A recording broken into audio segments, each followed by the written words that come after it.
برادران اسلام، ایک مسلمان کے لیے ضروری ہے کہ وہ نہ صرف اللہ تعالیٰ کی عبادت میں احسان کرے بلکہ مخلوق کے ساتھ بھی احسان کا معاملہ رکھے۔ علامہ سعدی رحمہ اللہ فرماتے ہیں من اعظم المنجیات من النار الاحسان الى الخلق بالمال والاقوال۔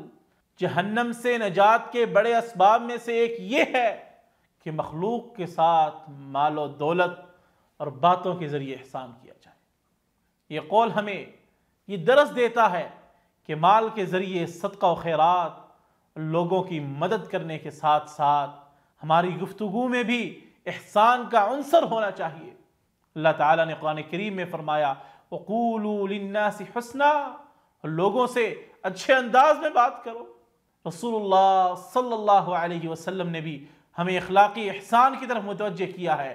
ایک حدیث میں آپ نے فرمایا اتقوا النار ولو بشق تمرہ فإن لم تجدوا فبكلمة طیبہ، جہنم کی آگ سے بچو چاہے ایک کھجور کا ٹکڑا ہی صدقہ کر کے بچو، اور اگر وہ بھی نہ ہو تو اچھی بات کہہ کر بچو۔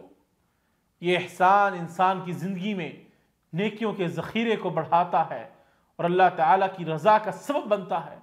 احسان کا عمل چاہے مال سے ہو یا اچھے کلمات سے، انسان کو جہنم کی آگ سے بچاتا ہے اور جنت کی راہ ہموار کرتا ہے۔ ہمیں ہمیشہ کوشش کرنی چاہیے کہ ہم اپنی زندگی میں لوگوں کے ساتھ احسان کا معاملہ کریں اور نرمی اور شفقت کے ساتھ پیش آئیں، تاکہ اللہ سبحانہ و تعالیٰ کی رضا اور آخرت میں نجات حاصل ہو۔